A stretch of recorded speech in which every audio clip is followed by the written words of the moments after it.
Sekarang Mu'allimah akan terangkan perbezaan penggunaan kata sendi nama di dengan pada. Adik-adik perhatikan formula ini. Tempat untuk menggunakan kata sendi nama di, waktu, tempat dan ada pada manusia haiwan digunakan untuk kata sendi nama pada. Kata sendi nama pada menunjukkan keterangan waktu apabila mendahului kata nama yang menyatakan waktu atau masa. Contohnya, bas kami bertolak pada pukul 7 pagi. Baiklah, adik-adik perhatikan dahulu perkataan yang diwarnakan dengan warna kuning. Pukul 7 pagi. Hari, waktu, ketika yang menunjukkan waktu atau masa. Sebab itulah kita gunakan kata sendi nama pada. Selain daripada contoh yang Mu'allimah paparkan di sini, adik-adik cuba fikirkan apa contoh lain yang menunjukkan waktu atau masa. Ya, contohnya pada tahun lalu, pada minggu lepas, pada hari Ahad yang lepas. Jadi, gunakan kata sendi nama pada yang menyatakan waktu atau masa. Contoh ayat yang pertama, bas kami bertolak pada pukul 7 pagi. Seminar itu bermula pada hari ini. Pada waktu itu, ibu bapanya tiada di rumah. Pada ketika itu, saya sedang tidur. Kata sendi nama pada juga apabila didahului ada, mesti diikuti oleh kata nama yang merujuk manusia dan haiwan. Contohnya, wang itu ada pada ibu. Ibu merujuk manusia. Sekiranya adik-adik gunakan wang itu pada ibu, tidak betul ya. Gunakan ada pada. Wang itu ada pada ibu. Lihat contoh ayat yang kedua. Sifat jujur dan amanah ada padanya. Nya merujuk kepada manusia. Jam itu ada pada kakak Ali. Betul. Jam itu pada kakak Ali. Salah.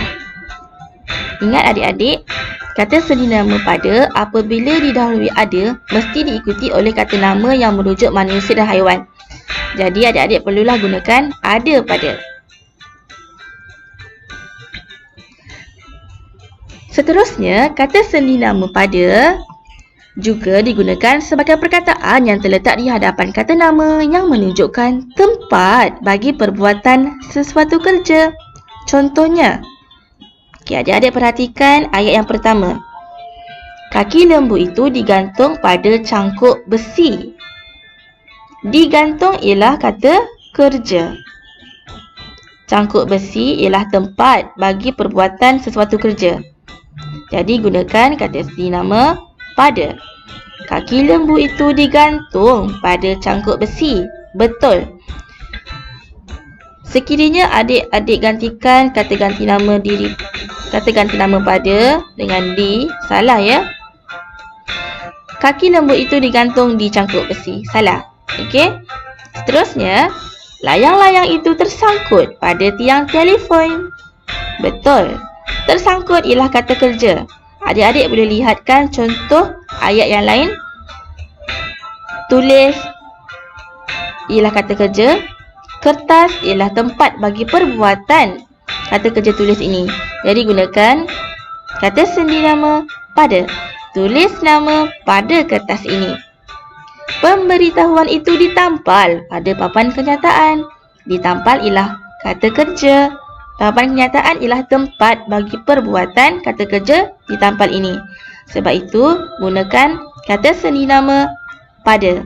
Pemberitahuan itu ditampal pada papan kenyataan, bukan di papan kenyataan. Adik-adik, ingat, jangan keliru tau. Kata sendi nama pada tidak boleh digunakan di hadapan kata nama yang membawa maksud sasaran. Seperti contoh yang berikut. Surat ini hendak dikirim pada siapa? Salah. Surat ini hendak dikirim kepada siapa? Betul. Sebab surat ini sasarannya ialah orang. Jadi, bila kita nak gunakan kata nama yang membawa maksud sasaran, gunakanlah kata seni nama kepada. Contoh lain.